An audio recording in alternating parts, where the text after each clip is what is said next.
সহজ করে আনা, সেই চেষ্টাটা। প্রধান উপদেষ্টা অধ্যাপক মোহাম্মদ ইউনূস তার নেতৃত্বে অন্তর্বর্তীকালীন সরকারের প্রায় ৭ মাসে আইনশৃঙ্খলা পরিস্থিতি, সংস্কার ও নির্বাচন, ছাত্রনেতৃত্বে নতুন দল গঠন সহ রাজনৈতিক ঘটনাপ্রবাহ নিয়ে কথা বলেছেন বিবিসি বাংলার সঙ্গে।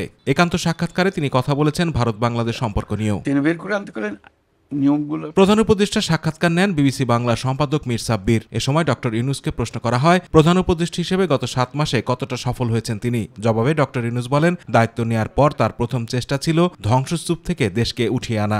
সব তছনছ হয়ে গেছে, কোনো জিনিস আর ঠিক মতো কাজ করছে না।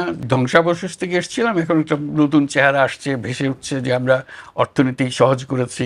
বর্তমান বাংলাদেশ আগের থেকে কতটুকু পরিবর্তিত হয়েছে এমন প্রশ্নের জবাবে প্রধান উপদেষ্টা বলেন, বিশ্বের বিভিন্ন দেশ অন্তর্বর্তী সরকারকে সমর্থন জানিয়েছে। এছাড়া দেশের মানুষেরও সরকারের উপর আস্থা রয়েছে।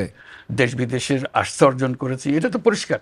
সারা দুনিয়ার আমরা আস্থা স্থাপন করতে পারি, তারা আমাদের উপর আস্থা স্থাপন করেছে। তারা বলছে আমরা অতীতে যা করি না তার চাইতে বেশি করবো। এখন দেশের আইনশৃঙ্খলা বিষয়ে করা প্রশ্নের জবাবে তিনি বলেন, একটি পলাতক দল দেশ ছেড়ে চলে গেছে এবং তারা সর্বাত্মক চেষ্টা করছে দেশকে অস্থিতিশীল করার জন্য।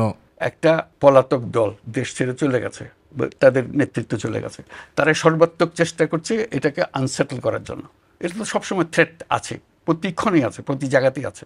যেসব সুপারিশে সব রাজনৈতিক দল একমত হবে সেই সব বিষয় গঠিত জুলাই চার্টার অনুযায়ী পরবর্তী কার্যক্রম এবং নির্বাচন অনুষ্ঠিত হবে বলেও জানান ডক্টর মোহাম্মদ ইউনূস। আমরা একেবারে প্রত্যেকটা সুপারিশ দেব, সুপারিশের সঙ্গে কথা থাকবে আপনার রাজনৈতিক দল এটাকেই সমর্থন করে, এটাতে রাজি আছেন। কোন সুপারিশে সবাই একমত হয়েছে, সবাইকে আহ্বান জানাবো, আপনারা সবাই যেহেতু একমত হয়েছেন সই করে দেন। জুলাই চার্টার এর মতোই আমরা এখন চলবো, সেই পরিপ্রেক্ষিতে তখন নির্বাচনটা হবে। আতিকুর রহমান তিতাস, মাই টিভি। যেটা নির্বাচনের পরে বলেছি।